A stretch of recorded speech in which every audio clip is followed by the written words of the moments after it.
everyone, welcome back to my YouTube channel, and for today's video, as usual, we're going to make a thrift flip video again and again and again.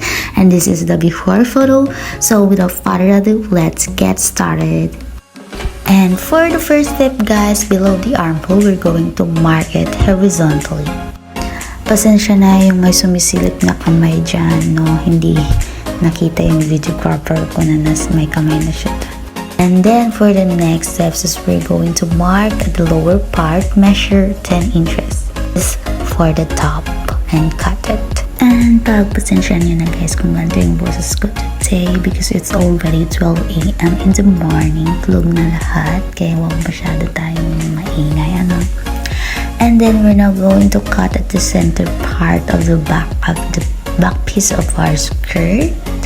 And then as you can see, we have there an allowance 1 inch, and we're going to mark at the waistline, which is waistline divided by 2 plus yung allowance, which is 1.5, and then downwards is 10 inches, and then dun nyo i-measure yung hips nyo divided by 2 plus your allowance, which is 1.5 inches. And then we're now going to connect it, and then we're now going to cut it.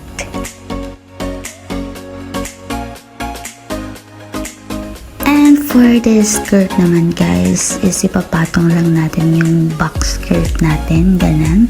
Pero huwag nyo isasama yung allowance ng zipper para hindi siya kasama dyan sa front natin.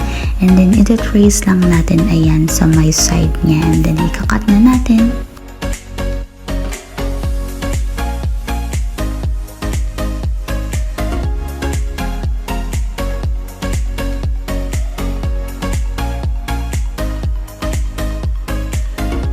And we're done now with the pattern of the skirt. We're now going to proceed on the top pattern. So we have here the measurements of our top, 26 inches and 10 inches. And then we're now going to sew it. We're going to cut it first dun sa may armhole niya kasi medyo malaki yung armhole niya. Kaya tatanggalan natin siya ng mga ilang inches. And then we're going to sew it there. And also we're going to double hem all the row edges. Don't forget that guys, okay?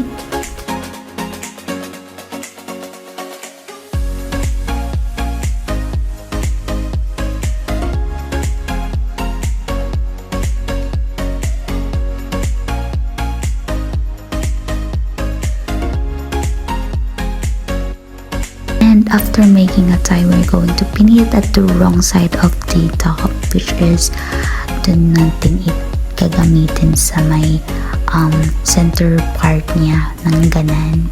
Itatay natin siya ganan para maganda yung ating top. And balik tayo sa isang top natin, yung which is the rectangular, and we're going to double hem it again.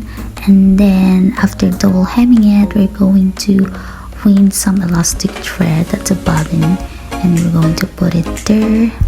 And then we're now going to start making this mock-top of the top. Yeah. So as you can see, hindi na po tayo naglagay ng mga lines kasi meron na akong pagbabasehan dyan, which is ayun yung so may measurements of the dun sa tabi ng aking presser foot. As you can see, mayroon siyang measurement guide na doon.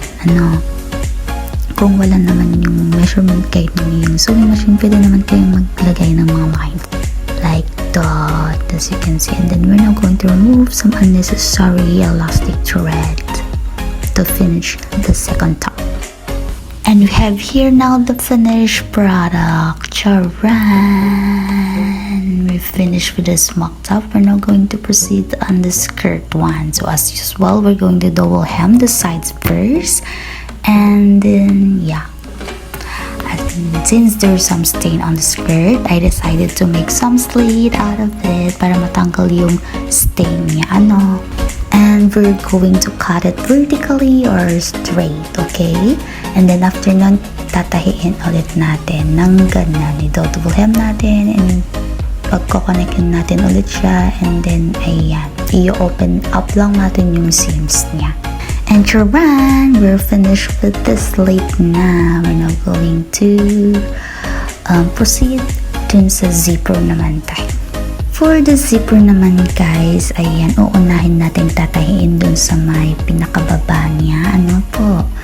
And then, ayan, imamark lang natin siyang ganan. And then, ipipin na natin yung ating zipper. Dapat naka right side siya, tapos wrong side naman yung ating zipper. And then, ipipin ulit natin yan sa may ganyan. Dapat flat na flat dyan, okay? Para maganda yung pagkakatahin natin. Ano po? So, ayan, as you can see, dapat mas malayo tayo dun sa may teeth ng ating zipper para hindi siya kinakain. Ano po? So, ayun, dire-diretso lang po ang ating pagtatahi. Tanggalin natin yung mga pin para hindi yun na-break, okay?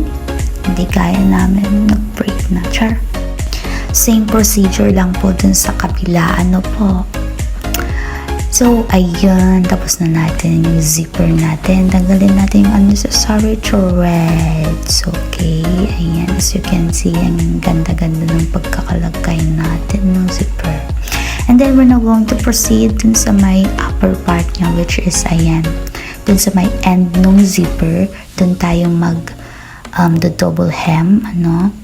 So, ayan, as you can see, the double hem na natin. And then, for the last step ng ating skirt is we're going to connect the sides now. And after that, we're finished. We're done for today's DIY trip flip video, guys. Thank you for watching. Let's now see the final transformation.